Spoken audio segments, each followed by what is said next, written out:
sun-dappled edge of St. Aldwyn on the Hill, one of those exceedingly respectable English villages whose scandal rarely rises above a misplaced pie recipe, sat Lavender Cottage, a modest, ivy-draped dwelling with lavender bushes that had grown far too enthusiastically for any gardener's comfort. What are we gonna do? It belonged to Mrs. Eleanor Blakely, a widow of impeccable manners and a fondness for wearing lilac, even when it rather clashed with her complexion. On the morning of the spring charity tea, the village buzzed with its usual pre-event fluttering. Cakes were iced, folding chairs were extracted from cupboards with suspicious numbers of cobwebs, and the Reverend's wife had already revised the seating chart 3 times, all to avoid placing Mrs. Pembroke near anyone prone to argument, which effectively ruled out half the village. Miss Marple, who had come down from St. Mary Mead to stay with an old school friend, was helping to arrange the bouquets beside the church hall entrance. She moved with careful precision, her blue eyes mild, thoughtful, and, though few noticed, keenly alert. She noted every passer-by, how Mrs. Casterly pretended not to see Mrs. Pembroke, how young Peter Lake tried unsuccessfully to hide a smudge of flour on his jumper, how the postmaster's wife walked a little too quickly, head bowed as if hoping not to be stopped for conversation. Ordinary things, everyday things, and yet such tiny details often proved the most telling. But even Miss Marple was not prepared for what happened at 10 minutes past 11. A sudden rap, sharp, urgent, unmistakable, echoed from the direction of Lavender Cottage. 3 knocks. Then, after a tense heartbeat, we both know who was truly 2 more, responsible for the when tragedy. Miss Marple's You must hands speak up. stilled But if among I the do, daffodils. it will destroy everything. That Father sounded built. like Mrs. Blakely's door, I shouldn't even be murmured telling you Mrs. this, Linton, but they're who had coming been for arranging you. the donation list. You must disappear She frowned. tonight. Odd time for visitors. Eleanor always comes early to help with the tea. We can't talk here. A few curious safe. villagers paused, their Someone might be attention listening. drifting toward the lane. But in a place accustomed to harvest deliveries, surprise visits from cousins, and over-eager campaigners for stray cat charities, knocks on doors caused little excitement. It would have ended there, an ordinary sound on an ordinary morning, if not for the arrival of Inspector Roland Heath, striding up the lane with a grim solemnity more suited to a funeral than a spring fete. Miss Marple? He greeted her politely, though his eyes were fixed on Lavender Cottage. Sorry to intrude. Have any of you happened to see Mrs. or Eleanor Blakely this morning? Mrs. Linton puffed indignantly. Not since yesterday afternoon. Why do you ask? The inspector hesitated. A small cluster of villagers pressed closer. It's delicate, he said carefully. A passerby noticed that her back window was broken. When the constable looked inside, he found... He paused, glancing at Miss Marple as if weighing her reaction. He found Mrs. Blakely. She appears to have died sometime last night. A collective gasp rippled through the assembled residents. But someone just knocked at her door. Over here. Mrs. Linton I've found blurted, something. clutching her Well clipboard done, Miller. like a shield. It looks like our killer Inspector wasn't as Heath careful as he stiffened. thought. When? Not 5 minutes ago, Miss Marple said calmly. Her tone was soft, but the entire group heard her. A murmur, startled and uneasy, rose among the villagers. As Inspector Heath looked down the lane toward the cottage, his expression sharpening. You're certain? Miss Marple nodded. Quite. A distinctive pattern. 3 knocks, then 2. Mrs. Blakely used the same rhythm when calling on friends, though naturally she would not knock at her own door. That remark sent an unmistakable shiver through the crowd. Even Mrs. Pembroke, who prided herself on never indulging in superstition, pressed a gloved hand to her throat. You don't suppose, whispered young Emily Harper, eyes wide with the thrill of something dreadful. No, Inspector Heath said firmly, though his confidence seemed more for their sake than his own. You weren't followed, Someone were you? must have been at the cottage. Just give me the package. A visitor. I need to leave now. Perhaps the person responsible. He signaled 2 constables to sweep toward the lane. Villagers craned their necks, some whispering theories already. A fox, a prank, a misunderstanding, a burglar who returned to the scene, though burglars rarely knock so politely. Miss Marple, meanwhile, quietly folded her hands. She had met Mrs. Blakely only twice during her visit, but she had seen enough. A gentle woman, quick to soothe quarrels, and even quicker to notice when others were unhappy. The kind of person who gathered secrets without meaning to, simply because people trusted her with them. And secrets, Miss Marple knew, could be far more dangerous than jewels or banknotes. The inspector turned to her. "Miss Marple, if you wouldn't mind accompanying me. You have a helpful eye for these sorts of things." She smiled mildly. "If I may be of service, Inspector." The two started down the lane as the villagers watched, holding their breath as though afraid to disturb the air itself. Somewhere ahead, Lavender Cottage sat in stillness. Lavender swayed in the breeze.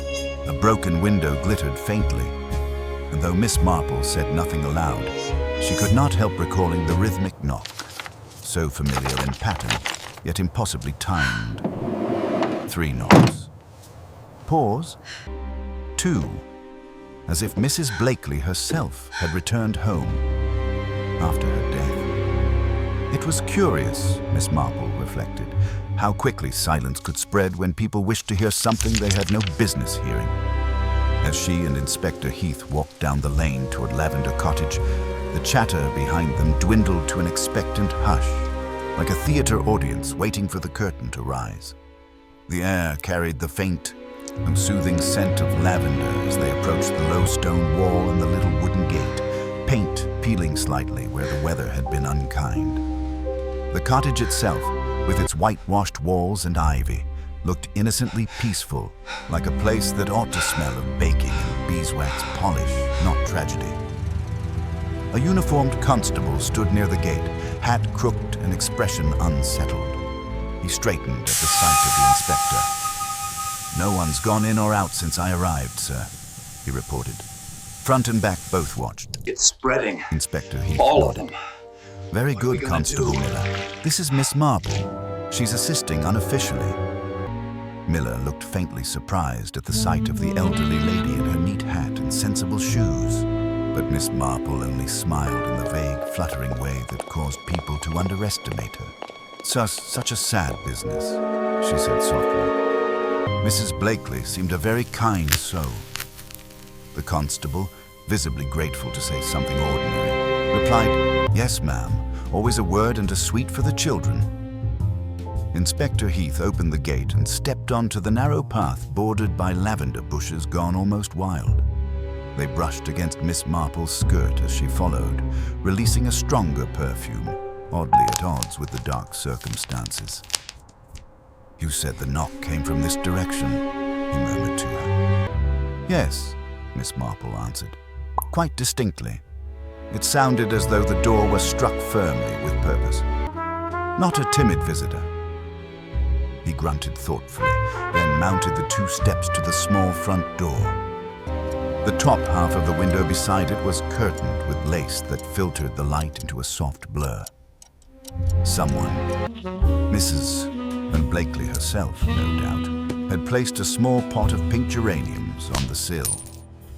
Inside, the cottage was dim and cool. A tiny hallway led to a front sitting room on the left, a narrow dining room beyond, We and both know who further was truly along, responsible for the tragedy. kitchen and You back must door. speak up. But if I do, broken window, it will destroy Miss Marple everything saw at Father once. built. Must be at the I rear. shouldn't even be telling The you this, inspector but they're raised his coming voice for just you. enough to carry. You must disappear "No one moves tonight. anything unless I say so."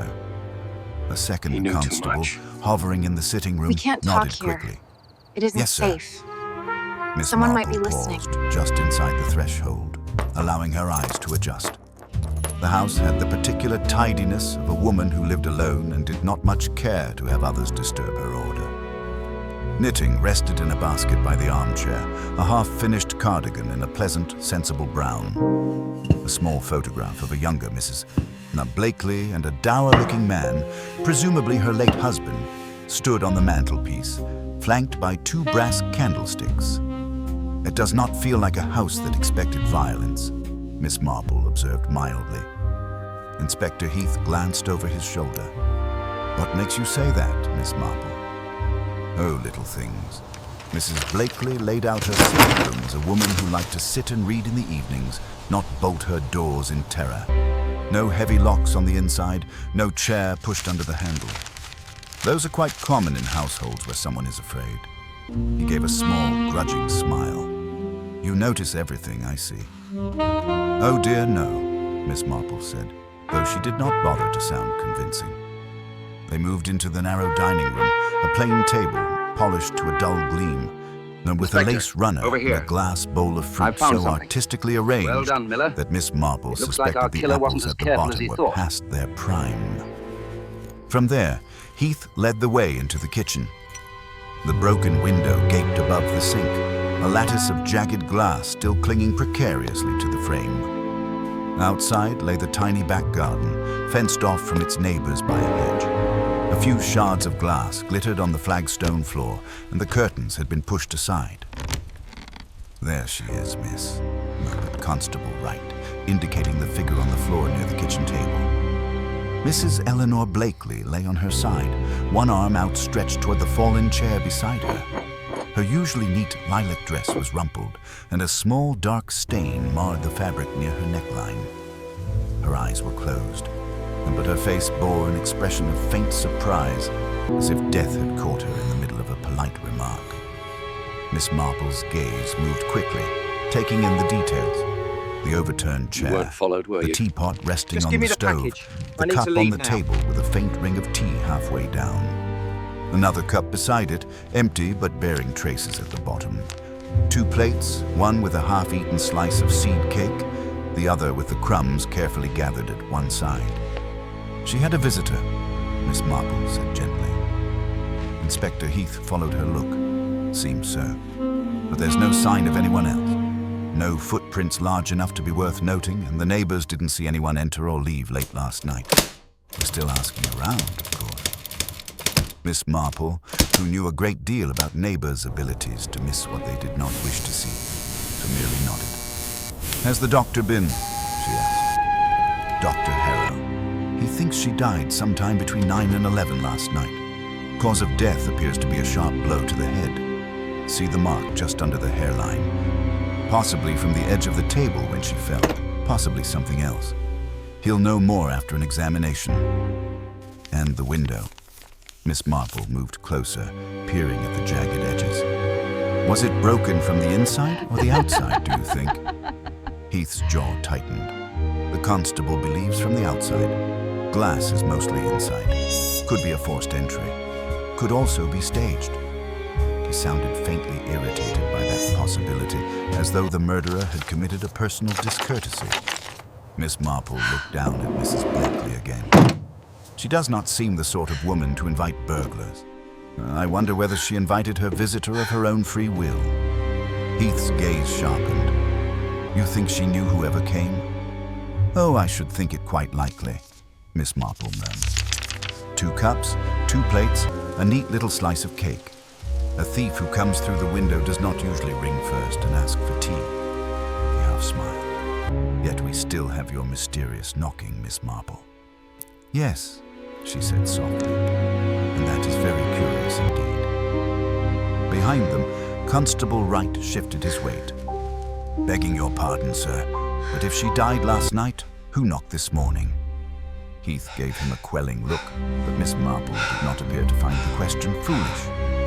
There are several possibilities, she said in her mildest tone. None of them pleasant, but we must not allow ourselves to become fanciful.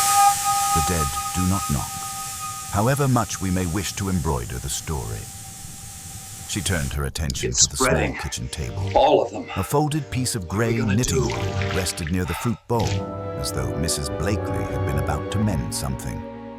Just beside it lay a small envelope, its flap unsealed. May I?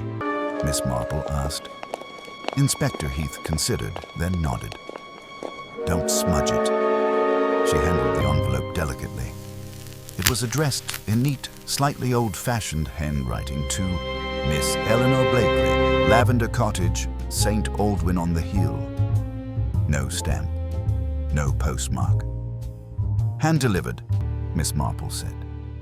She slid out the single sheet inside and scanned the contents quickly, her brows drawing together. What is it? Heath asked.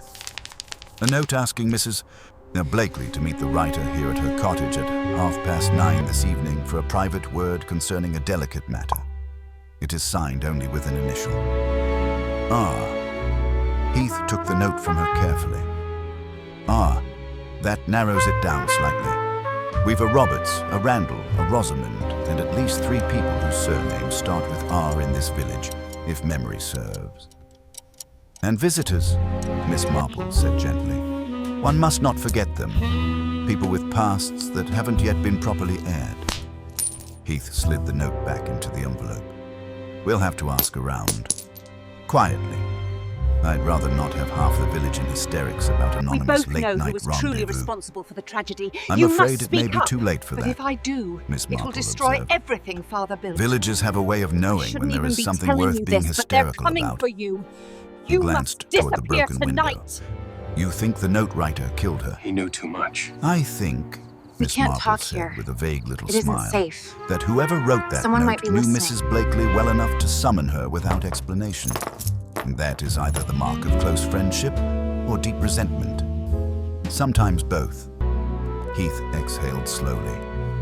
We'll canvass the neighbors, see who heard or saw anything last night, and I'll have someone verify where our people were at 9:30. Quite sensible, Miss Marple said approvingly, and perhaps also ask who might have reason to dislike Mrs. Blakely. Not in any dramatic way, you understand. A small resentment, a slight. Those people are rarely killed over very large things. It is the little things that fester. He studied her for a moment, then nodded. You'll stay in the village a while, Miss Marple. If I can be of help, she replied. It is so very sad after all, and I should like to know who knocked on that door, Inspector, for Mrs. Blakely's sake. They left the cottage together a few minutes later. The door closed and sealed behind them. Outside, the villagers, pretending to be about their business, watched openly. Heads bent together in clusters, voices low, eyes bright with speculation. Inspector, Gossip, over here. like the scent of I lavender, found something. was already Well thick done, in Miller. the air. It And looks as like our Miss killer Marple wasn't as walked careful as he back toward thought. the church hall, her expression mild and unassuming. She counted in her mind the people whose names began with R, so even those who had looked just a little too eager or too stricken when they learned Mrs. Blakely was dead. The path back toward the church hall felt strangely longer than before, as if the village itself were holding its breath. Miss Marple walked with unhurried steps, her hands folded neatly over her handbag, but her mind worked with quiet precision. Every whisper she passed, every furtive glance between neighbors, added another thread to the tapestry she had begun weaving. The news of Mrs. Blakely's death, though not officially announced, had a way of traveling with uncanny speed. By the time Miss Marple reached the small green where the tea tables were set, half the village had already adopted faces of solemn concern, the other half faces of thrilled apprehension. You weren't followed, were you? Only 1 or 2 Just looked give me the genuinely package. distressed. I need to leave now. And Miss Marple made note of precisely who those were. Mrs. Linton approached at once, a folded napkin clutched in her hand as though she'd forgotten she was holding it. Miss Marple, oh, I didn't like to pry, of course, but is it true? Mrs. Blakely has passed away, Miss Marple replied gently. That much is certain. Mrs. Linton's eyes widened, but so suddenly, I saw her only yesterday looking perfectly well. You don't suppose she slipped and fell? Miss Marple gave a vague little tilt of her head. Accidents can be quite mysterious things when they occur at odd hours, though Inspector Heath will determine the facts. This answer, deliberately mild, only encouraged Mrs. Linton to lean in further. And the knocking, did you really hear it? From Lavender Cottage? I did, Miss Marple said simply. Mrs. Linton paled, so then launched into hurried thanks and hasty retreat, already burdened with a fresh story to embellish. Nearby, a group of villagers gathered around the refreshment table, pretending to busy themselves with teapots and cutlery, but clearly intent on overhearing. Miss Marple recognized most of them. Mrs. Pembroke, rigid with self-importance. Rosamond Greenfield, whose name happened, coincidentally, to begin with R, and Mr. Randall Beecham, standing slightly apart, his arms folded in a defensive sort of way. Interesting, Miss Marple thought. Two R's together at a time when most people preferred to disperse and mutter in corners. Cooperation or coincidence? She made her way toward them with polite tranquility. Rosamond was the first to speak, with the breathiness of someone who had been dying to do so. Miss Marple, dear, is everything quite dreadful? I've heard the most alarming things. Miss Marple offered an apologetic smile. There has been a rather unfortunate incident, yes. Poor Mrs. Blakely has passed on. Rosamond gasped, a fluttering hand to her chest. An elegant gesture, but not entirely convincing. Randall Beecham, however, stiffened in a more genuine way, his jaw tightening. Blakely, he said, the word almost punched out. When? How? Miss Marple tilted her head, apparently puzzled by his intensity. Only a short while ago discovered, I'm afraid. Inspector Heath is still examining the matter. Randall shifted, his fingers tapping an irregular beat against his sleeve. A nervous habit, perhaps, or a guilty one. Then Miss Marple had long ago learned not to overvalue the theatrics of guilt. Innocent people often looked far more frightened than the guilty, but his reaction was nevertheless worth filing away. Terrible, Mrs. Pembroke intoned, though she looked rather invigorated. Such wickedness in a quiet place like this. One never knows who may be lurking about. One did know, Miss Marple thought silently. Quite often. But aloud she said, "The inspector will be making his rounds. I expect he'll want to ask everyone where they were last evening between 9 and 11. That produced a visible twitch in at least one face. Not Rosamond's. She seemed only delighted by the drama. But Randall's again. His gaze flickered toward the far end of the green where a horse cart rattled by, as though calculating whether escape by road was feasible. Miss Marple, those who had a lifetime of experience in watching people try to hide their movements, offered him a gentle smile. He failed to return. "Excuse me," she murmured. "I must find my friend Mrs. Whitcomb. She will be wondering where I've gone." She glided away before they could ask more questions. As she moved, she spotted Inspector Heath crossing the green with long, purposeful strides. We both know who He was caught up truly quickly. responsible for the tragedy. "Miss Marple," you must speak up. he said in a but low if I voice. do, it will "I've destroy just spoken with everything Mrs. Father Davenley, built. the neighbor I to shouldn't the even right be of telling Lavender you Cottage." this, but they're coming for you. She says she heard You voices must last night. disappear tonight. One was definitely Mrs. Blakely's. He knew The too other, much. a man We can't talk she here. couldn't place. It isn't safe. But she heard something Someone like might a be sharp listening. sound, a fall perhaps, followed by silence. She assumed it was nothing more than moving furniture. Miss Marple nodded. Many people prefer not to interpret odd noises as anything alarming. It keeps life simpler. Heath ran a hand through his hair. "I need to locate this visitor. Someone came to that house. That much we know. And someone left," Miss Marple said softly. Most likely very quietly. Heath looked around the green, lowering his voice further. "The note? This hour? It could be anyone. Or a trick." Miss Marple paused as they passed the vicarage hedges. "Inspector, you are quite right to consider both possibilities, but I find that very few criminals take the trouble to invent entire initials when a real one will do. It would be too risky if the victim questioned it." Heath's eyes sharpened. "You believe the writer is truly someone whose initial begins with R?" "I believe," she replied delicately, "that Mrs. Blakely was not the sort of woman to accept mysterious invitations without knowing precisely who sent them. She might Inspector, not have written the over full here. name, I've but found that is something. not the same thing Well as done, Miller. ignorance." It looks like our killer wasn't They as reached careful the as he bench thought. beside the elm tree where Mrs. Whitcomb sat knitting, her needles clicking with serene detachment from the chaos. She looked up at Miss Marple with a worried frown. "There you are, Jane. I've been hearing all manner of dreadful things." Inspector Heath excused himself, needing to continue his questioning, though not without a grateful nod to Miss Marple. When he had gone, Mrs. Whitcomb leaned close. "Do they know who did it? Such a gentle woman. Why would anyone wish her harm?" Miss Marple settled beside her friend, her gaze drifting back toward the cluster of villagers still whispering fervently. "Oh, so you would be surprised," she murmured. "People may seem gentle, yet harbor resentments sharper than any knife. And Mrs. Blakely, I suspect, knew something. Something someone very much wished to keep quiet." "You mean a secret?" You weren't Miss followed, were you? Marple's smile was Just faint give me the and package. thoughtful. I need to leave In a now. village, my dear, secrets are rarely locked away. They simply wait. And sometimes, if someone is desperate enough, they kill to keep them waiting a little longer. Mrs. Whitcomb shivered. "And the knocking?" "That," Miss Marple said softly, "is the most interesting part of all. Whoever knocked this morning wished to appear like an ordinary caller. But there were reasons for that choice, very particular reasons, and motives that have not yet shown their faces." Across the green, Randall Beecham abruptly turned away from Rosamond Greenfield, his steps brisk as his shoulders tense. Rosamond watched him go with an expression that was not quite worry and not quite relief.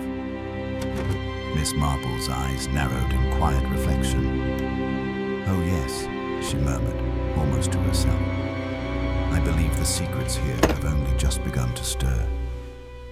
Miss Marple did not hurry her steps, though she felt the village shifting around her, subtly, like the first change in wind before a storm. People who had earlier been cheerful or preoccupied were now watchful. Those with nothing to hide pretended they did. Those with something to hide pretended they didn't. It was, Miss Marple reflected with a faint inward sigh, an unmistakable pattern. She remained on the green for a short while longer, sitting beside Mrs. Whitcomb, who had taken up her knitting but was far too distracted to count stitches. Every so often, Mrs. Whitcomb dropped a needle or sighed or murmured that the world was becoming terribly unsafe. Miss Marple offered soothing responses, though her attention wandered more freely around the green. Randall Beecham had disappeared entirely, whether purposely or through natural retreat, she could not yet decide. Rosamond, meanwhile, had joined another small cluster of villagers and was speaking with an air of anxious importance, though her expression lacked genuine sorrow. Miss Marple wondered whether she was recounting the news accurately or with edits. Mrs. Pembroke, who had overheard part of Miss Marple's conversation with Inspector Heath, now stood with hands clasped as though ready to faint, despite her constitution being equal to 3 rounds of gardening without so much as a wheeze. So she insisted to anyone who would listen that she had always said misfortune was imminent. Miss Marple watched all this with soft eyes and quiet thought, until Inspector Heath reappeared, this time approaching at a brisker pace. "Miss Marple," he called softly, stopping near the bench. "I wonder if you'd walk with me a moment." Mrs. Whitcomb looked almost relieved to be temporarily removed from talk of murder, and Miss Marple rose with a polite nod. Side by side, she and the inspector crossed toward the lane leading away from the green. Heath spoke in a low voice. "I've been asking around. Several villagers confirm Mrs. Blakely received occasional visitors, but always in the afternoon. Nothing at night. And no one admits to seeing her after dusk yesterday." Miss Marple folded her hands behind her back, her expression demure. "But of course, Inspector, most villagers prefer not to see things after dusk. One never knows when one might be drawn into unpleasantness." He allowed himself a faint smile. One neighbor, Mrs. Davenley, mentioned something else. She said that 2 days ago, Mrs. Blakely received a letter that unsettled her. Apparently, she dropped a teacup after reading it. "How unfortunate," Miss Marple murmured. "Did anyone see the contents?" "No. But Mrs. Davenley said Mrs. Blakely spoke of a matter returning from long ago.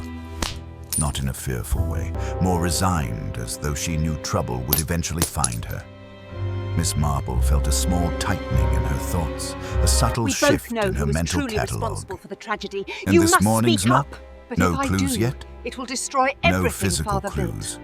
The gate I was shouldn't even latched be when the telling you constable this, but arrived, they're coming for and when you. there were no You footprints must distinctive enough to disappear track. tonight. Whoever knocked did so lightly enough to leave He knew nothing too behind, much. except We the can't talk impression of here. a pattern It isn't Miss safe. Marple said softly. Someone might be listening. 3 knocks. Pause. 2. A rhythm, rarely accidental. Heath nodded. I keep thinking about that. If the killer returned, why knock at all? Why draw attention? It's too risky. Unless, Miss Marple murmured. The intent was not to enter, but to see whether someone else might. Heath stopped walking, his brows lifting. To see if Mrs. Blakely would answer. Precisely, she replied. Or to test whether others might still believe she could. It may have been meant to mimic her familiar pattern, to confuse, to frighten, to delay discovery, or perhaps to signal something to someone else entirely. Heath stared toward the cottages in the distance. A signal. His thoughts churned visibly. Miss Marple let him think without interruption. A good inspector, she'd learned, often needed a moment to allow an idea to take root. Before he could speak again, a sharp cry rang out from the edge of the green. It was Rosamond Greenfield, clasping her handbag to her like a shield as she hurried toward them. Inspector, Oh, over Inspector. here. Miss I Marple. found something. Please forgive Well me, done, Miller. but I simply must It looks speak like to our you. killer wasn't as careful as he Heath's thought. jaw tightened in mild impatience, but he gestured for her to come closer. Rosamond arrived breathless, though whether from exertion or excitement was unclear. I overheard, she began, with an apologetic flutter, that you're asking questions about Mrs. Blakely's visitors. I thought, well, I didn't think it important before. But the truth is, I saw her speaking with someone yesterday evening. Heath straightened immediately. Who? Rosamond hesitated, biting her lip. I don't know his name. I've never seen him in the village before. A tall man, dark hair, well-dressed. He came from the footpath near the brook and met her by her gate. They spoke only briefly. Miss Marple's eyes sharpened almost imperceptibly. And did you overhear any of the conversation? No, only the tone, really. She sounded flustered. He You looked weren't rather followed, were you? stern or perhaps angry. Just give me the package. Then he I left need to leave again, now. heading toward the footpath. Which direction? Heath pressed. Toward the old meadow, Rosamond said. It was getting dim, but I'm certain of it. Miss Marple observed her closely. Not the words, but the delivery. There was genuine unease in her voice, but something else flickered behind it. The motivation was rarely singular. Rosamond might well wish to help, or she might wish to divert. Did you see him clearly? Miss Marple asked gently. Rosamond clasped her hands. Clear enough to know he wasn't from here, and Mrs. Blakely looked as though she didn't expect him. Heath exhaled slowly, his eyes drifting toward the direction Rosamond had indicated. That footpath leads out toward the old mill road. Anyone could come through there unnoticed. I'll send someone to check for tracks. Rosamond lowered her voice further. I didn't come forward earlier because, well, I wasn't sure if it mattered. But with everything happening, I couldn't stay quiet. Miss Marple reached out and patted her arm. It is always best to share uncertainties, my dear. You never know when a small detail may unlock a larger truth. Rosamond nodded, although she still looked troubled. She offered a polite farewell and retreated toward the green, her steps slower than before. Heath turned to Miss Marple. Do you think she's telling the truth? Oh, I think she's telling what she believes will be most helpful, Miss Marple replied. The question is whether it is the whole truth or merely the part she finds safe to share. The inspector sighed. And Randall Beecham, you seemed to notice something about him earlier. Only that he reacted rather strongly when Mrs. Blakely's name was mentioned. Far more strongly than Rosamond, for instance. Heath looked toward the houses again. I'll speak with him directly. Miss Marple smiled faintly. I thought you might. A murmur swelled across the green again as word of Rosamond's revelation spread. Mrs. Pembroke, hearing of the stranger on the footpath, loudly declared that she had always warned everyone about outsiders. Mr. Lake insisted he had seen no strangers at all, though given his habit of reading while walking, he could have passed a parade without noticing. As these ripples of gossip grew, Miss Marple's eyes drifted to the far edge of the village, where the path curved toward the brook. It's spreading. A tall stranger, All of she them. thought, arriving What are we gonna unannounced. do? A note beginning with R. A knock meant to mimic the dead. A second teacup on the table. Pieces, all pieces. And they rested not in contradiction, but in careful balance. She turned softly to the inspector. If you do intend to speak with Mr. Beecham, perhaps do so sooner rather than later. He seems unsettled, and unsettled people sometimes make foolish decisions. Heath nodded in firm agreement. She'd already preparing to leave. Miss Marple watched him go, then settled back onto the bench beside Mrs. Whitcomb, who looked up anxiously. "Is anything new?" her friend asked. Miss Marple folded her hands again, her gaze drifting toward the winding path Rosalind had described. "Oh yes," she said softly. "Something new and something old. And if I am not mistaken, the past in this village has begun to walk again." Inspector Heath did not waste time. Miss Marple watched him cross the green with brisk, determined strides, heading toward the row of modest cottages where Randall Beecham lived in a tidy little house inherited from an aunt. Randall had moved back to the village only a year ago, declaiming he wished for peace after years of city weariness. Though Miss Marple had observed that people often sought peaceful villages only when their lives elsewhere had become rather more complicated than they wished to admit. We both know who was truly Mrs. responsible Whitcomb for the resumed her tragedy. knitting, You must speak comforted up. by the But if I familiar do, rhythm of her it will needle. destroy everything Miss Father Marple, built. however, I shouldn't found her even be attention telling you drifting this, but they're unavoidably coming toward for the you. path Rosamond You had must mentioned. disappear tonight. It wound past the hedgerows, dipped He knew near the too brook, much. and disappeared into the We soft can't green talk of the here. meadow beyond. It isn't safe. It was a path Someone known might be mostly to listening. locals, but secluded enough for private meetings. A stranger walking there, especially in fading light, was unlikely to be spotted unless someone happened to glance that way. Someone like Rosamond Greenfield, who always noticed things when she believed they might concern her. To Miss Marple rose at last, offering Mrs. Whitcomb a gentle pat on the arm. "I shall take a short walk, my dear. A little fresh air does one good in times of upset." Mrs. Whitcomb nodded, though she glanced around nervously. "Do be careful, Jane. There's a dreadful feeling in the air." "Oh, I shall manage," Miss Marple said lightly. She made her way toward the path, her steps steady but not quick. The village murmurs softened behind her as she entered the quiet of the hedgerow lane. Birds fluttered overhead, disturbed by nothing more sinister than the breeze. Everything looked deceptively peaceful. Yet Miss Marple knew villages well enough to trust what she called the texture of a place. The subtle thrum beneath the surface that told her when something had been knocked out of its natural order. And today, the texture was undeniably Inspector, taut. over here. She reached I the found bend something. where the brook glimmered Well through done, the Miller. reeds. It A looks wooden like our killer footbridge wasn't as arched careful as he gently thought. over it, worn smooth by years of use. It was here, likely, that Rosamond had seen the stranger. Miss Marple paused, leaning upon the handrail with the mild curiosity of an elderly lady admiring the scenery, but her eyes moved with quiet precision. There were footprints on the path, though the ground was firm. Nothing distinct, nothing sharp. A mixture of villagers' shoes, small divots from children running, and one or two impressions slightly deeper than the rest, but not fresh enough to be meaningful. She shifted her gaze toward the meadow. A few flattened patches of grass hinted at someone having passed through recently, though the breeze muddied any clear pattern. Still, she made a mental note. And behind her, footsteps approached, slow, unsure. Miss Marple turned slightly and saw Rosamond Greenfield walking toward her, You weren't her followed, earlier were you? fluttery excitement Just give me the replaced by package. something I need to closer leave to now. apprehension. "Oh, Miss Marple," Rosamond said, startled to find her there. I hope I'm not intruding. I just needed a little air. Everything feels so dreadful." Miss Marple smiled with gentle sympathy. "These things do unsettle the nerves, my dear. Quite natural.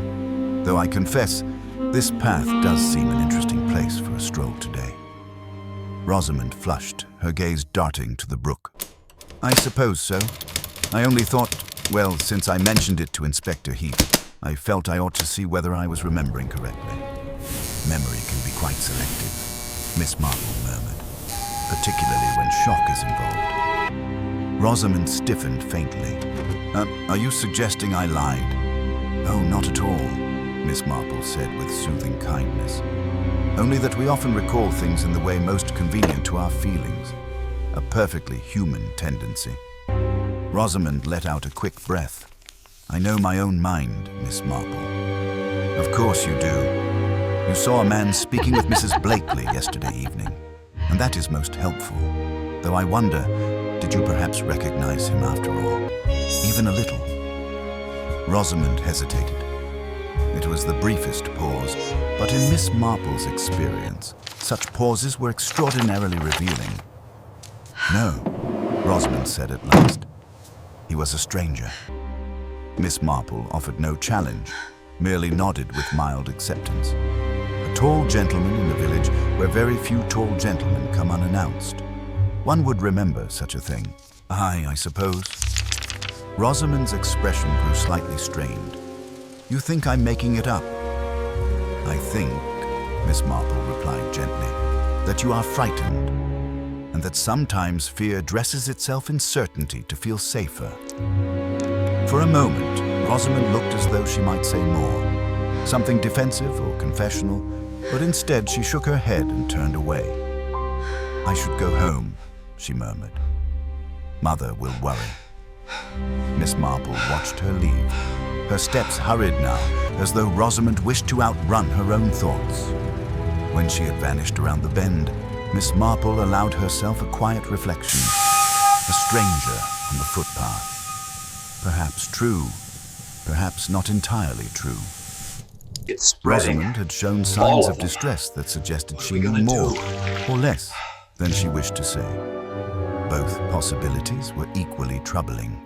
And as Miss Marple began to walk back toward the green, she saw Inspector Heath returning from Randall Beecham's direction, his expression tight with something bordering on frustration. Miss Marple, he said, falling into step beside her. I just spoke with Beecham. Claims he hasn't seen Mrs. Blakely in days. Says he was reading at home all evening. No witnesses to confirm it. And did you believe him? Miss Marple asked mildly. Heath grimaced. He was defensive, evasive. But that doesn't necessarily make him guilty. Just makes him irritating.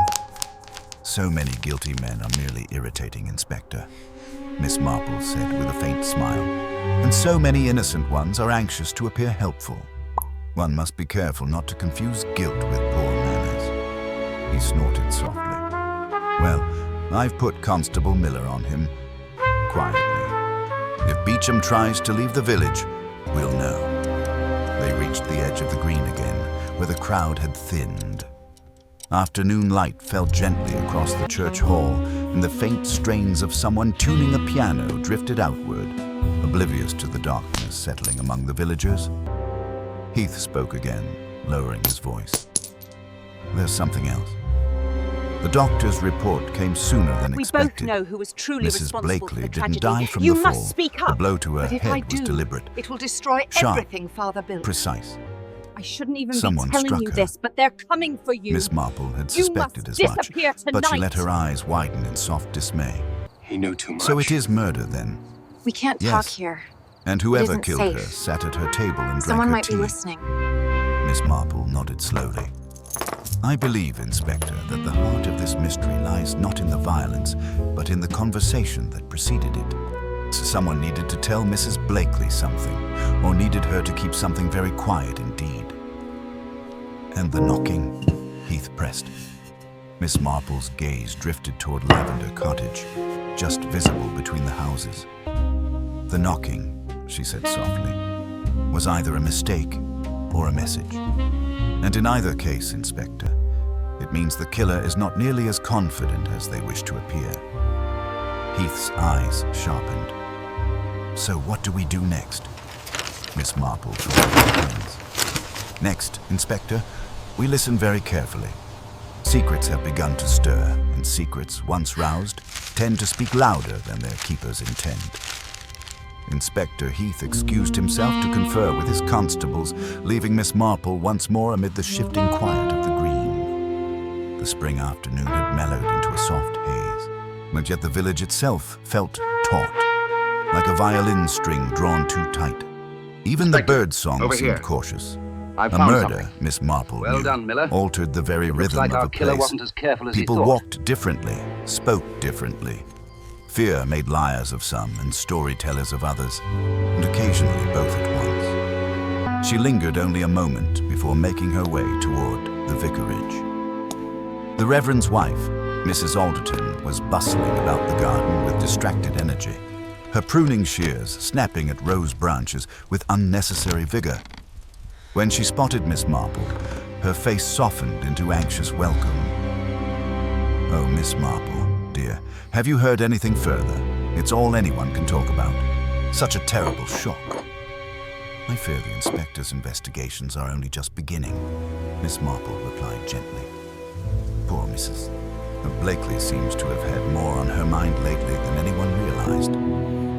Mrs. Alderton sighed deeply, lowering her shears. She was a lovely woman, always patient, always willing to listen. Were you? And to think, Give me the package. she must have I been need to leave frightened now. last night with that dreadful person in her home. Perhaps not frightened at first, Miss Marple said softly. It may have been someone she knew. Mrs. Alderton blinked. Someone she knew?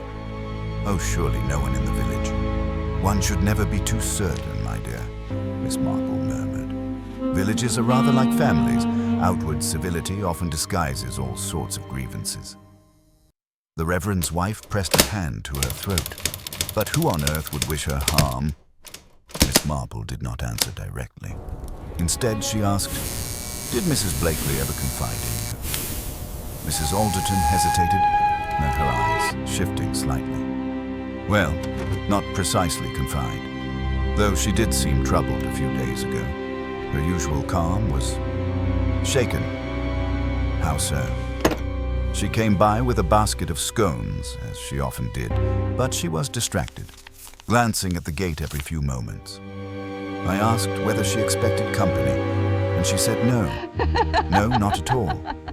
But then, after a moment, she added that she feared someone might seek her out. When I asked what she meant, she claimed it was nothing, said I mustn't worry." Mrs. Alderton swallowed. Now I wonder whether she was trying to protect me.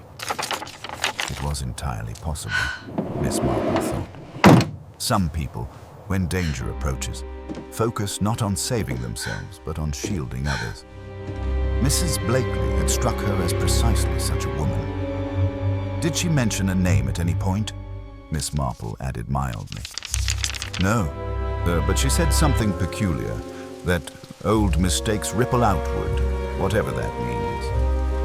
Miss Marple gave a thoughtful nod. "It means, Mrs. Alderton, that something from long ago had come back to trouble her, and I believe the inspector will be most interested in that remark." Before Mrs. Alderton could respond, the vicar emerged from his study, hat in hand, brow creased with concern. "Miss Marple, I wonder, might the inspector wish to speak with me as well? I administered communion to Mrs. Blakely recently." She seemed reflective, but not distressed. Reflection is often the early shadow of distress, Miss Marple replied gently. The vicar's frown deepened. "This business of the knock? It's My wife spreading. tells me someone heard All it. of them. Is that true?" What are we gonna do? "I'm afraid so," Miss Marple answered. "I heard it myself." The vicar crossed himself involuntarily. "May God preserve us." Miss Marple did not correct him. People took comfort where they needed it, and there was no harm in such instincts. But she knew the knock had been quite human, quite purposeful. After taking her leave of the Aldertons, Miss Marple wandered back toward the green. She found Inspector Heath just dismissing Constable Miller, who jogged off in the direction of Randall Beecham's house. Heath joined her with a tired sigh. "I've sent word to check the footpath and the meadow, and I've ordered a discreet inquiry into Mrs. Blakely's past. Someone seems to believe her old history was worth killing for." Miss Marple walked beside him toward the lane. "Have you been able to examine her personal effects?" "Not yet. We're waiting on the constable to finish cataloguing. But I searched her writing desk. Nothing strange except a locked drawer we haven't forced open yet. He lowered his voice. We may find more letters like that note. The R may not be the only one. Miss Marple's expression remained mild. I should be surprised if it were. They continued walking until they reached the point where the cottages thinned. Lavender Cottage sat beyond, quiet in its grief. From this angle, Miss Marple could see the broken back window more clearly, a rough hole where order had been We shattered. both know who was truly Something responsible else has for been the tragedy. bothering me, You must Heath speak said up. abruptly. But if I do, 2 cups it will at the destroy table. everything The second Father one built. was drained but barely touched Shouldn't even be otherwise. telling you this, Whoever but they're drank from coming it was for calm you. enough to sit down You and must talk, disappear not tonight. hurried or panicked. Unless, He knew Miss too much. Marple said softly, We the can't talk visitor here. wished to appear calm. It isn't safe. That can be quite different. Someone might be listening. Heath frowned. Meaning. When people fear discovery, they often mimic normal behavior in hopes of avoiding suspicion. Taking tea, pretending to converse, these are common signs of someone attempting to mask agitation. The inspector exhaled. So the tea may have been part of a performance, or part of a habit, Miss Marple added. Some confrontations begin politely, particularly old ones. He nodded slowly. I'll know more once we identify this R. Miss Marple looked thoughtfully toward the village green, where Rosamond had disappeared earlier. Rosamond Greenfield offered information freely, perhaps too freely, and Mr. Beecham's reaction remained interesting. But there may be yet others whose names begin with R. Heath considered. Rosamond, Randall, and Mrs. Redmond, though I doubt she'd go creeping about in the night. Then there's Robert Finch. But he's away, visiting his sister. And what of visitors? Miss Marple asked softly. Someone who once lived here. Inspector, Someone whose over here. return might worry Mrs. I Blakely. found something. Well Heath's done, Miller. jaw tightened. It looks like our If killer that wasn't as stranger careful as he Rosamond thought. mentioned actually exists, if she's not embellishing, we'll find him. Miss Marple did not respond immediately. Her gaze drifted toward the brook beyond the cottages, where the footpath wound like a question waiting for an answer. Inspector, she said at last, I believe the key to this puzzle lies not only in who wrote the note, but why Mrs. Blakely accepted the meeting at all. That speaks to a relationship or a history that we have yet to uncover. Heath looked at her with renewed attention. You think she knew the killer? Miss Marple smiled faintly. I think she knew something about them that mattered very much. A gust of wind stirred the lavender fields, carrying a scent too gentle for such grim hours. Heath turned toward the cottage. Miller should be back soon. Perhaps he'll have progress on Beecham. Miss Marple You weren't nodded. followed, were you? And I should like give to me the speak with package. Mrs. Davenport I need to leave now. if possible. She may recall more about what she heard last night. You believe she held something back? Not intentionally, Miss Marple murmured. But people often remember the important things last. They headed back toward the village. The green had emptied somewhat. The early excitement had given way to a tense waiting. Curtains twitched, doors closed softly. Lives paused. And as Miss Marple walked with small, steady steps, she felt the first shape of the truth forming, no larger than a shadow in a doorway, but present nonetheless. Mrs. Blakely had been afraid, but not for herself. The knocking had not been a haunting, it had been a test, and someone in the village had already failed it. Inspector Heath left Miss Marple near the vicarage lane, striding off toward the station house with the determined air of a man juggling too many questions and far too few answers. Miss Marple watched him go only a moment before turning her steps toward Cherry Row, where Mrs. Davenport lived in a modest cottage with lace curtains perpetually drawn a fraction too tightly. If anyone had overheard more than she wished to admit, it would be a woman like Mrs. Davenport, harmless in appearance, but with ears sharper than she let on. Then the cottage door opened before Miss Marple's knuckles reached it. Mrs. Davenport stood framed there, her eyes wide behind round spectacles. Oh, Miss Marple, I wasn't expecting visitors. So many unexpected things today, Miss Marple replied gently. Might I come in for a moment? The woman hesitated, then nodded quickly, stepping aside. Of course. I suppose you've just come from the inspector. He was here not long ago. Asked me all sorts of questions. I hope I was useful. I'm certain you were, Miss Marple said, taking a seat where Mrs. Davonley indicated. The sitting room smelled faintly of lavender sachets and the faintest hint of mothballs. But sometimes, after the dust settles, one recalls a small detail one had forgotten earlier. Mrs. Davonley perched nervously on a footstool. Well, I told him what I heard. Some voices. A thump. Silence afterwards. Yes, Miss Marple said softly. But when you described the voice you could not place, the man's voice, It's you said it was spreading. unfamiliar. All of them. Mrs. Davonley What are we nodded gonna do? vigorously. Never heard it before. Think carefully, my dear. Did it seem young or old? Rough or refined? Local or someone from outside? The woman pressed her hands together. It wasn't rough, not like the farm boys when they come in from the fields. It was polite, too polite almost, as though someone trying very hard not to sound cross. Miss Marple's eyes narrowed just slightly. A controlled voice then. Yes, Mrs. Davonley whispered. That's it exactly. And did you hear any words? Even a fragment? Mrs. Davonley opened her mouth, closed it, opened it again. Well, I didn't think it important, but just before the thump, and I thought I heard him say something like, "You mustn't interfere." Or perhaps it was, "You shouldn't interfere." Something about interfering. A soft silence followed as Miss Marple absorbed this. "And Mrs. Blakely?"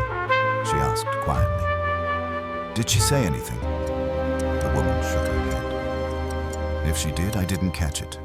Only that one phrase from the man. And then, well, quite distressing," Miss Marple murmured. "But that little piece of conversation is very helpful indeed."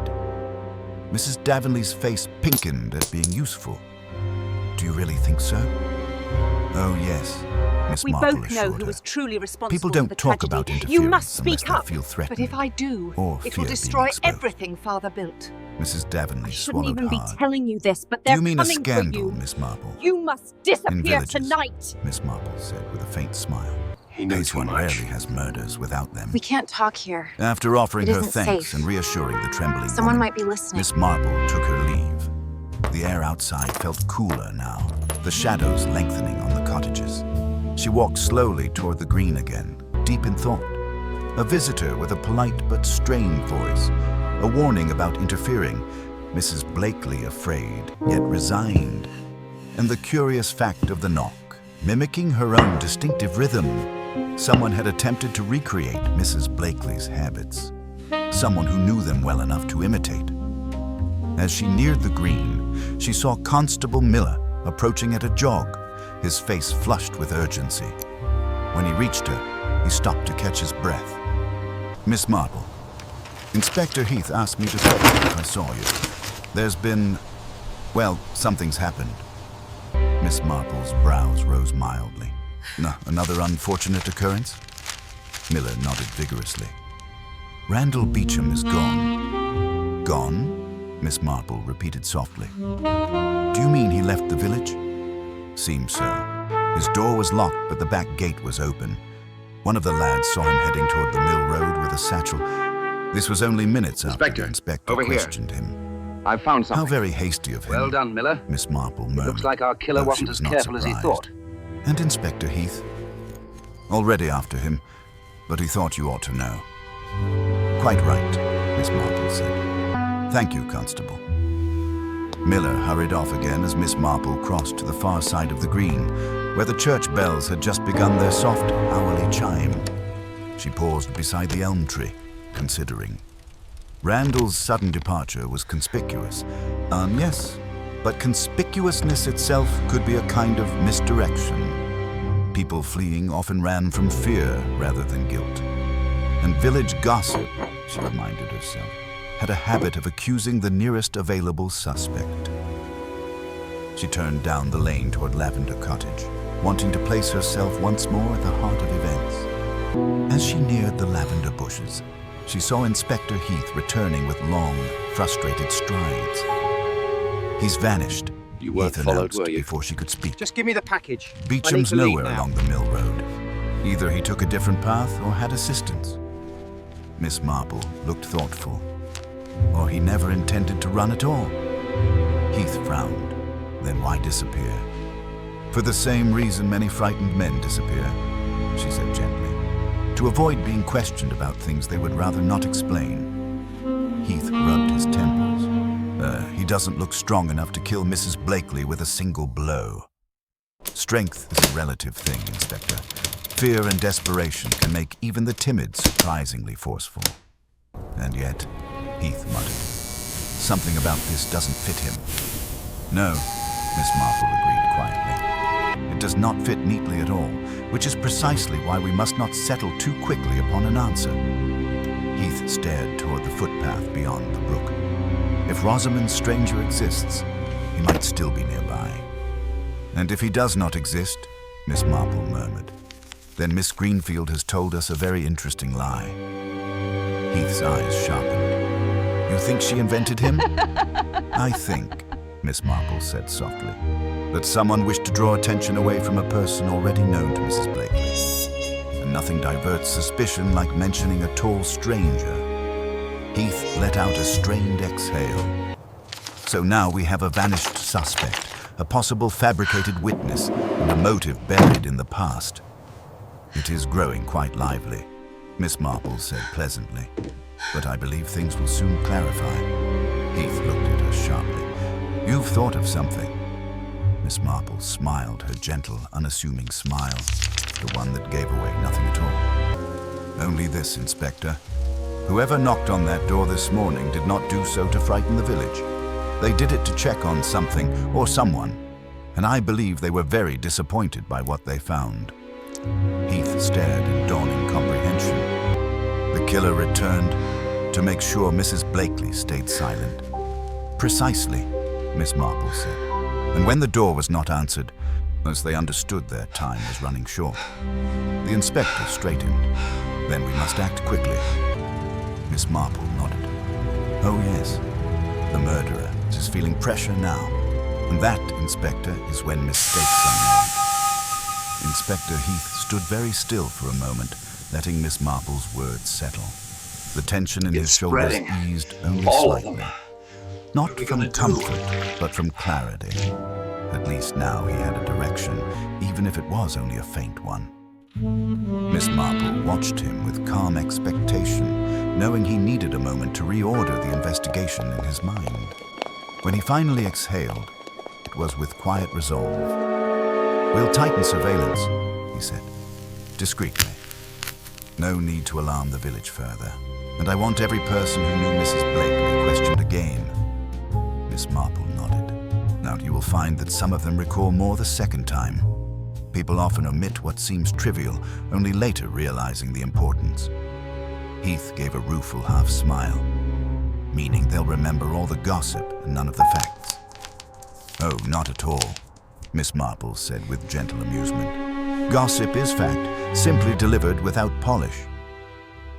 They walked together back toward the green. The atmosphere had changed again, thickened. A single rumor could warp in minutes into something wholly unrecognizable, and Miss Marple sensed the villagers' stories already diverging from reality. She saw Mrs. Pembroke lecturing two younger women with grave authority, while Mr. Lake hurried by with the nervous guilt of someone late to an appointment with no consequence whatsoever. The children were nowhere to be seen, called indoors by mothers, anxious for appearances more than safety. "Have you spoken with Mrs. Redmond yet?" We both know who Miss was Marple truly asked as responsible they for the crossed the tragedy. lane. You must speak She up. claims she But was if I visiting do, her sister it in will Wells destroy last night. everything Father Heath built. replied. "We'll I confirm shouldn't it." even be telling you this, And but they're Robert coming Finch? for you. Still you away. must disappear Miss tonight. Marple gave a thoughtful hum. "Then your You knew too pool of much. our persons narrows even We can't further. talk here. Of course, isn't initials can safe. mislead, but rarely without Someone might be intention. listening. Heath cast her a sideways glance. "You believe the initial was genuine, then?" "Oh, yes. People rarely sign anonymous notes with letters that might later incriminate them, unless they're so certain the victim won't reveal the truth. A silence followed, meaningful and heavy. They reached the church hall just as Rosamond Greenfield emerged, carrying a tray of leftover scones. And her steps faltered when she saw them. She masked it quickly, but not quickly enough. "Inspector," she said, voice overly light. "Miss Marple, any news?" Heath gave a brisk nod. "We're continuing inquiries.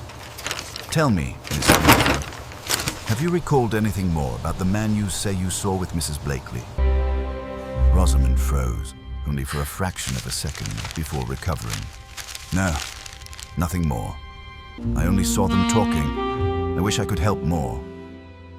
Miss Marple watched the girl's fingers, tight around the tray, knuckles paling. Anxiety could come from innocence, yes, but guilt had a way of collecting in the hands. Rosamond's grip Inspector, looked less over like here. fear and more like I've found restraint, something. as though she Well held done, back Miller. the truth trying to It escape. looks like our killer wasn't as careful Such as a he thought. curious thing to witness, Miss Marple said mildly. A stranger arriving from the footpath, and one would think he'd draw attention from others as well. Rosamond swallowed. Perhaps no one else was looking.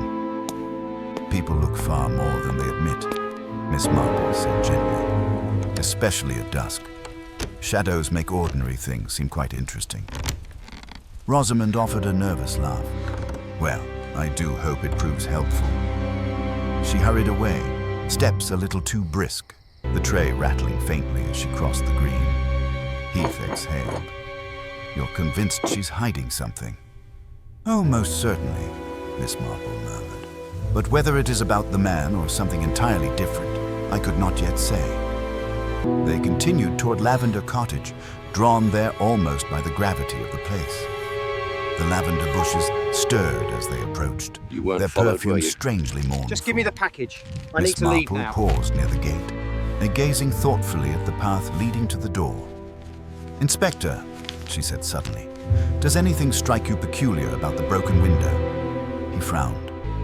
"Only that it was most likely staged." "Yes, but consider the nature of the break.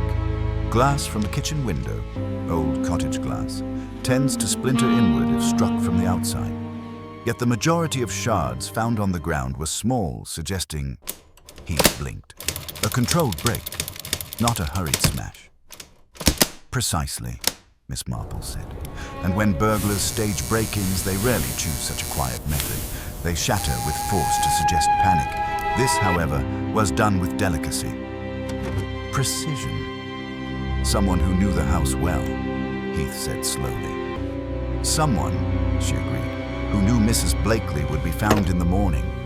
The staging was not meant to fool her, but to mislead you." Heath's jaw tightened. "And the knock this morning?" Miss Marple rested her hand lightly upon the gate. "A test, Inspector. The killer expected Mrs. Blakely to answer, and when she did not, they realized she had been found by someone else," Heath finished, "or that their crime wouldn't stay hidden much longer." Miss Marple nodded. "It introduces urgency. The murderer is no longer confident, and that, I suspect, is why Randall Beecham's disappearance will prove either very convenient or entirely irrelevant." A constable hurried toward them then, panting slightly. "Inspector, we found something on the meadow path." Heath turned sharply. "What is it?" "A handkerchief, sir. Lady's handkerchief, with initials." Miss Marple's eyes brightened with soft anticipation. "Oh dear. Ash, and which initials might those be?" The constable lifted a small paper packet, careful not to disturb the contents. Inside lay a white linen handkerchief trimmed with delicate embroidery. The initials, stitched with fine violet thread, spelled unmistakably R.G. Rosamond Greenfield. Inspector Heath swore under his breath. So she was on the path last night.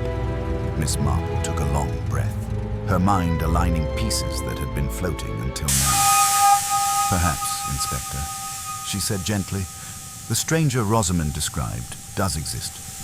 Or It's perhaps he spreading. does not. But All what of is them. certain is that Rosamond gonna herself do? went to that path. And I do not believe she went accidentally." Heath gave a grim nod. "I'll bring her in." Miss Marple placed a soft hand on his sleeve. Gently, Inspector. Frightened women can be coaxed into truth, but never forced. Ah, and I suspect she is very frightened indeed. Of the killer? Heath asked. Miss Marple's eyes drifted back toward the green, where Rosamond had disappeared minutes earlier. Possibly, she murmured, or possibly of secrets of her own. But if we proceed carefully, I believe she will tell us something very important. Heath straightened. What do you think we'll learn? Miss Marple smiled faintly. Calm, knowing, yet not revealing more than she must. That the past Mrs. Blakely feared, she said quietly, was not hers alone. Inspector Heath wasted no time. With the handkerchief secured in its packet, he strode back across the green, Miss Marple keeping pace beside him with her quiet, measured steps. There was no need to speak. The discovery spoke loudly enough. Villagers watched them pass, whispering, appearing from doorways and behind curtains. Nothing drew attention quite like the suggestion that a well-known young woman might be connected to a murder, though Miss Marple suspected Rosamond's involvement was more tangled than malicious. They found Rosamond in the church both hall, know who was truly attempting responsible for the unsuccessfully tragedy. You must to speak arrange up, hymnals in but if I straight do, lines. it will destroy Her face everything paled Father when built. she saw the inspector I approaching. shouldn't even be telling The you hymnals this, but they're slipped once coming from for her you. fingers before she You caught it. must disappear Inspector tonight. Heath, she stammered. Is something the You matter? knew too much. If we might speak We privately can't for a talk moment, here. he said. It isn't His safe. tone controlled but Someone firm. might be listening. The girl hesitated, then nodded and followed them into a small side vestry. Once the door was shut, Inspector Heath produced the packet and unfolded it with care. Miss Greenfield, he said, is this yours? Rosamond's eyes widened at the sight of the embroidered initials. Her first reaction was unmistakable. Shock, quickly smothered by fear. She reached out, then snatched her hand back as though afraid touching it would condemn her outright. Yes, she whispered. It's mine. It was found along the meadow path, Heath continued. The same path you claimed a stranger used to meet Mrs. Blakely. Rosamond's breath hitched. I must have dropped it. I didn't realize. Miss Greenfield, Heath interrupted. You need to be honest. Were you there last night? For a moment, Rosamond's entire composure seemed to wobble like a vase on a tilting shelf. Her fingers twisted together. Her eyes darted to the door as if calculating escape. Miss Marple leaned closer, her voice gentle. My dear, you're doing yourself harm by withholding what troubles you. Inspector, Perhaps over you here. did not wish to involve yourself. I've found something. Perhaps you feared Well how done, it would Miller. look, but the It truth looks like is a our way killer of wasn't finding as light. careful as he thought. Rosamond closed her eyes. A single tear traced down her cheek. I didn't mean to lie, she whispered. I was frightened, and once I'd said it once, I couldn't bear to correct it. Start from the beginning, Miss Marple encouraged softly. Rosamond took a slow, shaking breath. I went out last night. For air, really. Mother and I had quarreled, and I wanted to clear my head. I walked down the footpath. I didn't mean to go near Mrs. Blakely's cottage at all. Her eyes flickered with guilt. But I saw someone there. Inspector Heath stiffened. Someone? Who? I don't know, Rosamond said miserably. It was dark. I heard voices. Mrs. Blakely's and a man's, too, but I couldn't see them clearly. I only caught a glimpse of a figure moving across the garden. I panicked, You weren't thinking followed, I'd were be you? seen spying, Just and give I me the ran. package. I need to leave That's now. when I must have dropped my handkerchief. Miss Marple exchanged a quiet glance with Heath. You claimed earlier to have seen this man in daylight, speaking with Mrs. Blakely. Heath reminded her. Why not tell us this version from the start? Because, Rosamond whispered, I wasn't sure if I saw anything real. It was dusk. I didn't want people thinking I was making things up, or that I was sneaking about at night. Mother would be furious. That, Heath said dryly, is the least of your worries now. Miss Marple touched Rosamond's arm lightly. The man's posture, his voice, anything you can recall may help. Rosamond pressed a trembling hand to her forehead. He sounded agitated, maybe, but not loud, and he moved quickly, purposefully. I thought he might be leaving the cottage when I approached. That's why I hid behind the hedge. Did he carry anything? Miss Marple asked. Rosamond shook her head. I don't think so. It was too dark to be sure. But I know he wasn't tall, like I said earlier. That part I made up. Because I thought if he sounded intimidating, it would be easier to explain why I ran.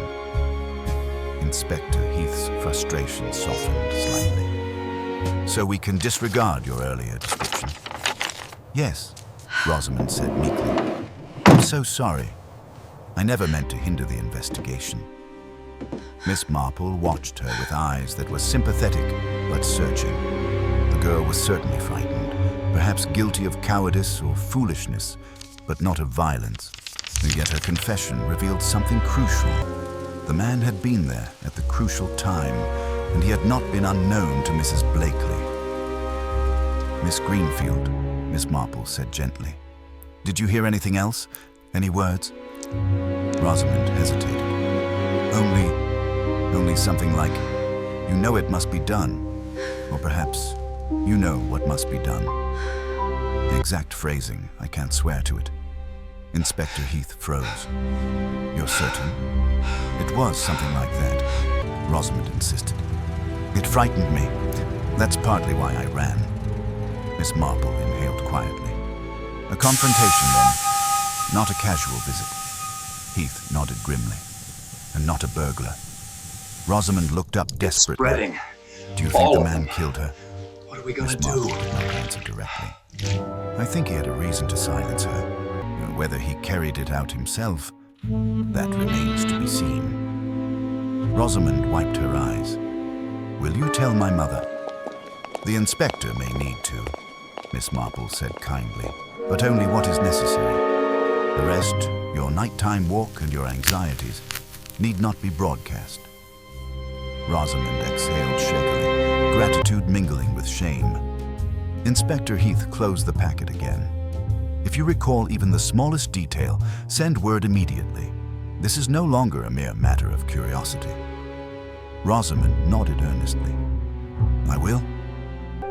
When they stepped back outside, the village seemed to have grown darker, though the sun was only beginning to sink. The shadows lengthened, casting long fingers across the green. Miss Marple walked a moment in silence beside Heath before she spoke. So, she said softly, well, the confrontation was heated enough that two separate witnesses heard phrases of warning or insistence. Mrs. Davenley heard the man say she mustn't interfere. Rosamond heard something about knowing what must be done. Heath's stride quickened. That's not coincidence. Someone pressured her. Someone who feared what she knew. Miss Marple nodded. And someone who believed she might expose them. We both know Heath who frowned. was truly responsible for the But if tragedy. this person You must was so speak up. determined, But if I why do, the knock this it will morning? destroy everything Father Because, built. Miss Marple I said, shouldn't even be after telling you killing this, her, but they're the coming murderer for needed you. reassurance that You she had must not left some disappear final act tonight. undone. A note, a clue, He knew too a much. warning to someone else. We can't talk Heath here. stopped walking. It isn't safe. You think Mrs. Blakely Someone took might some be action listening. before she died? Oh, yes, Miss Marple said softly. I believe she did. Not and the murderer knocked to find out if their secret was still safely hidden. Heath stared toward Lavender Cottage, now in the deepening shade. Then whatever she left behind is the key, Miss Marple finished, and the killer knows it. The inspector's face hardened with resolve. We'll search her cottage again, top to bottom. Miss Marple's eyes glimmered with quiet certainty. Yes, Inspector, because Mrs. Blakely may have died last night, but she did not leave this world without speaking. Inspector could not wait for reinforcements. Within minutes, he and Miss Marple were walking once again toward Lavender Cottage, the air thick with the unsettled quiet that comes just before dusk. The lavender bushes rustled faintly in the wind, their fragrance lingering like a memory. Miss Marple paused a moment on the path, her gaze moving across the garden as though she were greeting an old acquaintance. Inside, the cottage felt cooler than earlier, as though the day's warmth Inspector, had chosen over not here. to intrude upon the found solemnity of the something. place. Well done, Miller. The constable Looks like our stationed killer at the wasn't door as careful as he saluted thought. quietly, and Heath nodded for him to remain outside. Once the door closed, the cottage's silence wrapped around them, dense, expectant. "We'll start with that locked drawer," Heath said, already striding toward the small writing desk in the sitting room. Miss Marple followed, her eyes drifting again over the photographs, the tidy knitting basket, the silver candlesticks on the mantel. The room felt curiously untroubled. If a woman had known danger was coming, there would have been signs. Disorder, haste, precautions. But everything here was precisely in its place, except for Sir Blakely herself. Inspector Heath knelt at the desk, producing a small tool from his pocket. The constable said this drawer wouldn't budge. "I'd like to see what warranted a lock in a house otherwise open as a church pew." You weren't followed, were you? With a careful Just give me the twist, package. the I need to mechanism leave now. clicked. The drawer slid open, revealing a neat bundle of letters tied with blue ribbon, a small metal cash box, and a slender diary, its cover worn by years of handling. Miss Marple leaned closer, her expression calm but sharpened by interest. Heath lifted the diary first and opened to the most recent entry. "This is from 4 nights ago," he murmured. "Received another message today. I cannot say I am surprised. It was bound to come back eventually. I must think carefully." He turned the page. "R still insists on secrecy, but secrecy is never without cost. But I know what I must do." Miss Marple inhaled softly. "There is the phrase Rosamond partly heard." Heath nodded grimly. "And it sounds like Mrs. Blakely wasn't the one being pressured. She may have been preparing to expose something." He turned another page. The entry abruptly ended mid-sentence. She had written only a single line the night before her death. "If he comes tonight, I will not be silent any longer." Heath shut the diary gently. She intended to confront him. And she very nearly succeeded, Miss Marple murmured. Only her words were silenced before she could speak them to anyone else. Heath set the diary aside and opened the bundle of letters. The earliest one was dated more than a decade past. It contained little more than pleasantries, news of health, weather, and a shared acquaintance. But as he shuffled through them, and the tone shifted, the later letters were briefer, more controlled. One of them bore a signature, an elegant, looping R. "R. Ellison," Heath read aloud. "Do you know the name?" Miss Marple's lips pursed delicately. "Ellison? Yes, I recall. A young man once connected to the Blakeleys. There was some quiet trouble years ago, though nothing ever reached scandal. He left the county soon after. Some said to London, others to the north." Heath frowned. Why would he write to her after all these years? "Perhaps," Miss Marple said, "because the past has an inconvenient habit of resurfacing at the least convenient moment." Heath sifted through the letters until he reached the newest, barely a month old. "I'm returning. We must settle the matter. I trust you recall your promise." It's spreading. Miss Marple's All of voice them. dropped to a whisper of What are we thought. gonna do? A promise and an unsettled matter. Something that threatened someone deeply. Heath glanced up sharply. "Meaning someone with something to lose." Miss Marple smiled faintly. "Quite." They moved next to the small metal cash box. It was not locked. Inside lay a handful of papers, each neatly folded. The first was a familiar handwriting, Mrs. Blakely's own, and appeared to be a draft letter, never sent. "To whom it may concern," Heath read. "I write these words so that, should anything happen to me, the truth will not die with my silence." A chill rippled through the room.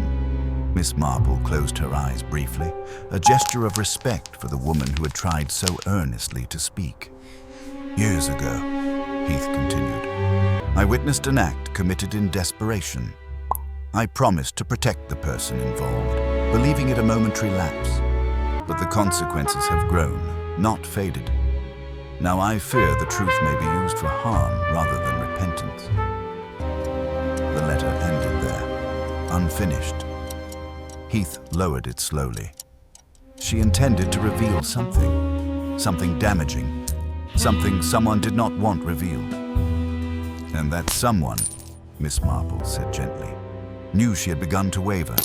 Hence the meeting, hence the violence. Heath's jaw tightened. We both know We who must was find truly this responsible Ellison. for the If tragedy. he's returned... You must speak up. But Miss if I Marple do, touched it his will sleeve destroy lightly. everything Father built. Inspector, I shouldn't consider even be what telling Rosamond you told this, us. but they're coming for you. She lied to make You the man must seem a disappear stranger. tonight. Because she did not want to admit she He knew recognized too the shape much. of him. He We found, can't talk here. meaning It you isn't think safe. Ellison is already here? Someone might be Not a listening. stranger at all. Precisely. Perhaps even moving among the villagers comfortably. And one other thing. Her gaze drifted toward the diary again. R. Ellison may not be the only one with an R in his name. Randall Beecham, Rosamond Greenfield, Mrs. Redmond. There are several. And a note signed only R may well hide behind the familiarity of initial and not the anonymity. Heath's eyes narrowed. You think the killer used the initial deliberately to confuse, to hide among the others? And because, Miss Marple said softly, Mrs. Blakely would know precisely which R had written to her, while no one else would. A clever misdirection. Heath paced once, tension in every step. So we must identify who among them shared a past with Mrs. Blakely.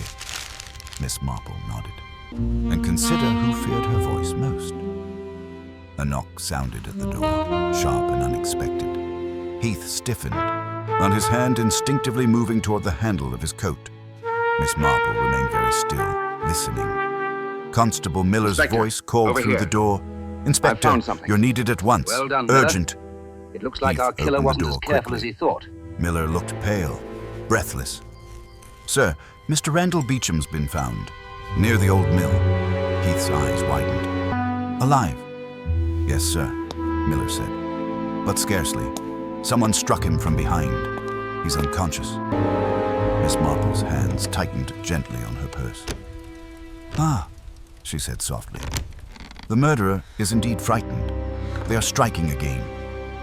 Heath turned to her, urgency blazing in his eyes. This time we might still catch them. Miss Marple met his gaze with calm certainty. Yes, Inspector, the net is closing. Shay and the killer has begun to lose their nerve. Inspector Heath hurried toward the mill road with Miss Marple following at a steady but purposeful pace. The old mill loomed ahead, its abandoned wheel creaking in the wind like something half asleep and uneasy. A constable followed, were knelt you? beside Randall Just give me the Beecham, package. who lay I need to crumpled leave against now. a fallen timber, breathing shallowly but alive. A bruise marked his temple, stark against his pale skin. Heath knelt beside him. Beecham, Randall, can you hear me?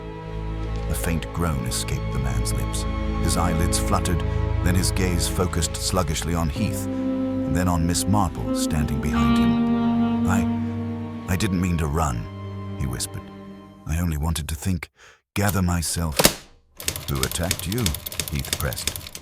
Randall swallowed, wincing. I didn't see, heard footsteps, and turned, and then nothing. Miss Marple watched him with clear, gentle eyes. Mr. Beecham, did you fear someone in particular, enough to run from the village? Randall's breath hitched. He looked away. It wasn't fear for myself, it was fear of what people would think if they learned the truth. Years ago, Mrs. Blakely helped me, covered for me. A youthful mistake. Foolish. I was ashamed. When I heard she'd been killed, I thought someone would assume I'd harmed her to keep her silent. I ran because I feared exactly what is happening now. Heath straightened, considering him. If this is about the matter from your past, did it involve a man named Ellison? Randall blinked in confusion. Ellison? No.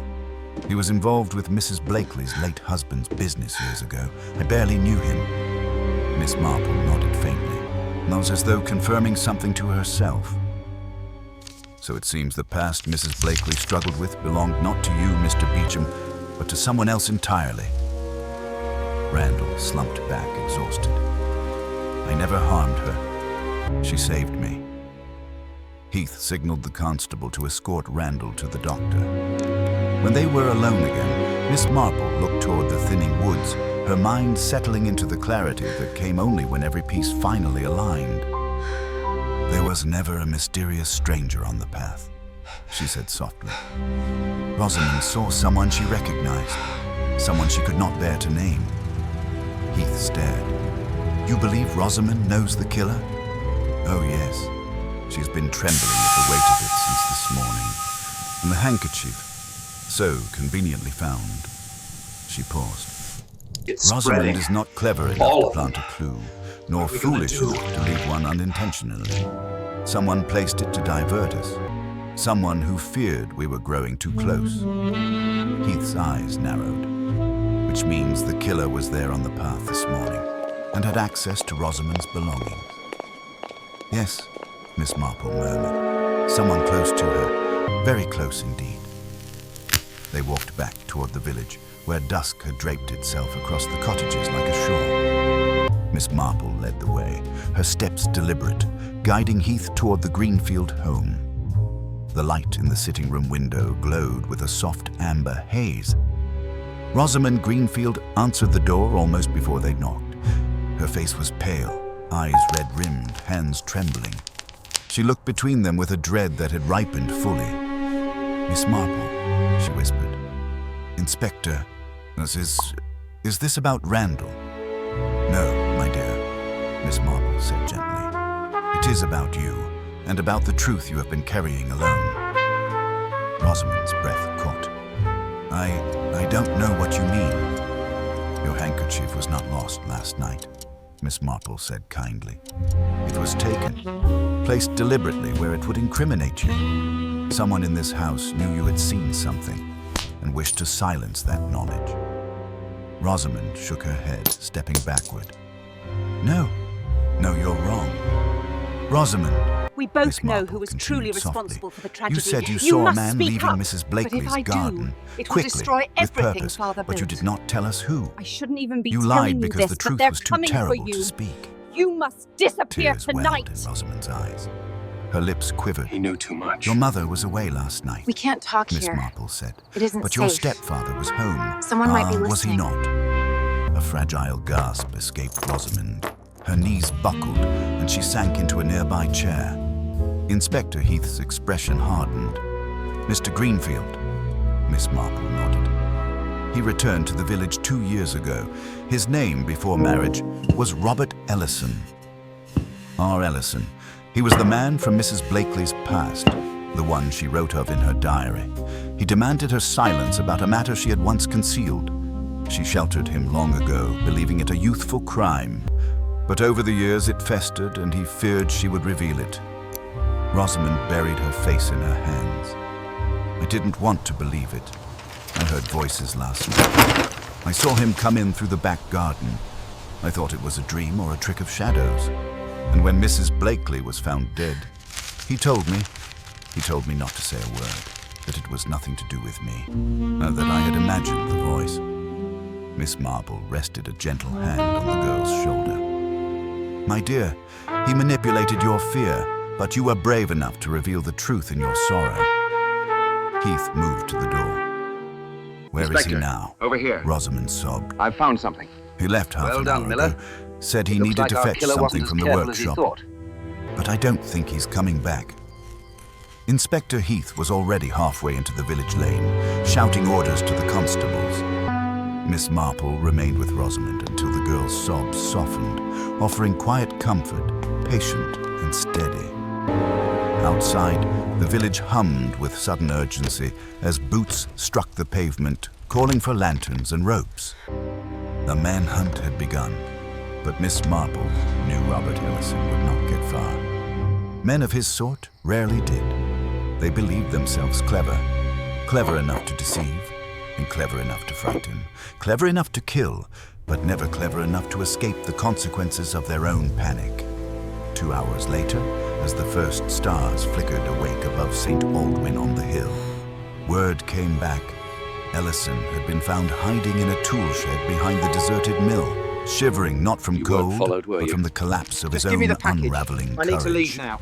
When Inspector Heath returned to the Greenfield home and gave Miss Marple a quiet nod, she rose gently and took her leave, offering Rosamond one final reassuring touch. Walking back toward her friend Mrs. Whitcomb's cottage, Miss Marple allowed the cool night air to settle around her. The lavender fields swayed softly in the moonlight, peaceful once more. Human nature, she reflected, rarely surprised her anymore. Yet it saddened her all the same. More good people bore the consequences of others' darkest moments, and small villages carried secrets as heavy as any city.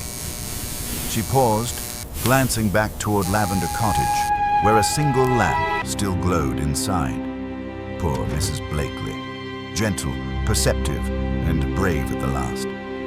She had tried to right an old wrong and paid for it with her life, but her voice, though cut short, had guided justice with its final whisper. Miss Marple resumed her walk, her step light, her expression calm. People often underestimated the quiet ones, she thought. But quietness, like goodness, held a strength the wicked never understood. And so St. Aldwyn on the Hill would settle again into its peaceful rhythms, though with an empty cottage and a lingering memory to remind them of what had passed. Miss Marple, ever composed, lifted her chin to the night sky and whispered to herself, "Human nature never changes. But oh, how clearly it speaks when one remembers to listen."